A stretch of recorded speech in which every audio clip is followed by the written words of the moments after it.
আল্লাহর কসম লাগে, কথাগুলো শুনে যাবেন। দুনিয়াতে থাকা অবস্থায় যারা আখিরাতে বাজার করলো না, সওদা করলো না, পরকালে তাদের কি উপায় হবে সেই চিন্তা যারা করলো না, তাদের মতো হতভাগ্যই দুনিয়াতে আর কেউ নেই।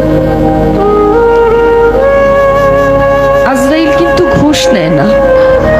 আমি অনেক টাকা গান করতে করতে অনেক টাকার মালিক, বাড়ি গাড়ি সবই আছে, যদি বলি যে আপাতত আমার গাড়িটা নিয়ে যান, আমাকে কয়েকটা দিন সময় দেন, মানবে? কারো কথা মানবে? মানবে না।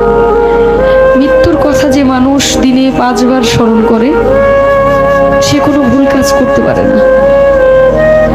একবার স্মরণ করে দেখেন, আপনি মরে গেলে আপনার সঙ্গে কে যাবে? আপনি মরে যাওয়ার সঙ্গে সঙ্গে সকল কিছু ভাগাভাগি হয়ে যাবে।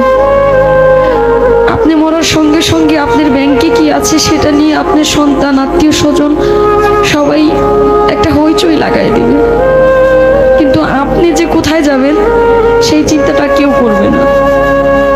মৃত্যুর কথা যখন স্মরণ হয়, নিজের কাছে খুব অপরাধী মনে হয় যে আজরাইলের সামনে কি জবাব দেব, কি বলবো সেদিন, কি বলার আছে আমার।